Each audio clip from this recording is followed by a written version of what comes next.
আসসালামু আলাইকুম এভরিওয়ান। আজ সকাল 4:15 সময় ঘুম থেকে উঠে পড়তে বসতে বসতে 4:45 কিংবা 50 বেজেছিল। বাট শিওরভাবে বলতে পারবো না কয়টা বেজেছিল, কারণ আমি খেয়াল করিনি, বা খেয়াল করেছিলাম তখন এখন ভুলে গিয়েছি।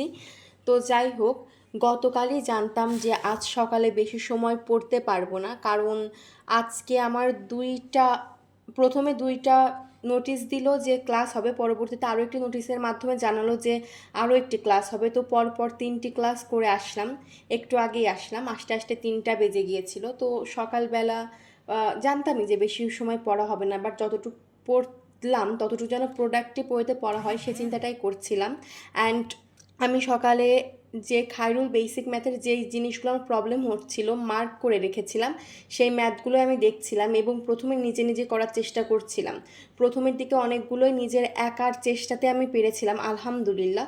পরবর্তীতে আমি যে জিনিসগুলো আমার হচ্ছিল না সে জিনিসগুলো আমি চ্যাট জিপিটির সাহায্য নিয়ে বুঝে বুঝে এবং ওই ব্যাখ্যা বুঝে বুঝে করার চেষ্টা করেছিলাম, এবং ওইগুলোর মধ্যে থেকেও অনেকগুলো আমার হয়েছিল। বাট আজকে পুরোপুরি আমি কমপ্লিট করতে পারিনি, কারণ আজকে যেহেতু আমি ভার্সিটিতে যাব, আমার একটা চাপ ছিল এবং আমার 8টার গাড়ি ছিল, অর্থাৎ আমার 7:20-এর মধ্যে উঠে পড়তে হবে, দেন রেডি হয়ে আমাকে বের হতে হবে। আর একটা জিনিস কি, ভার্সিটিতে যাওয়ার আগে আমি সবসময় আমার রুম পরিষ্কার করে যাওয়ার সবসময় ট্রাই করি, কারণ সত্যি কথা বলতে কি আমার পড়াশোনা থেকে সেদিন বেশি আমার মেন্টালিটিতে এটা থাকে যে আমার রুম পরিষ্কার করতে হবে, কারণ ভার্সিটি থেকে এসে যদি দেখি আমার রুম অপরিষ্কার আমার খুব বিরক্ত লাগে।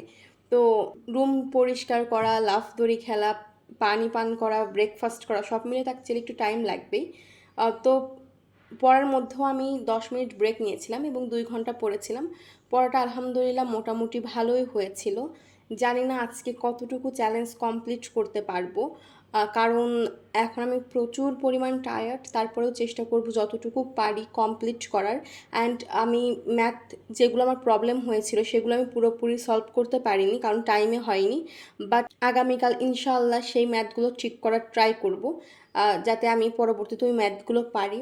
জানি না, হয়তো বা কালকেও ক্লাস থাকতে পারে, এবং ক্লাস থাকবে এটাই স্বাভাবিক, যেহেতু কিছুদিন পরে আমার এক্সাম।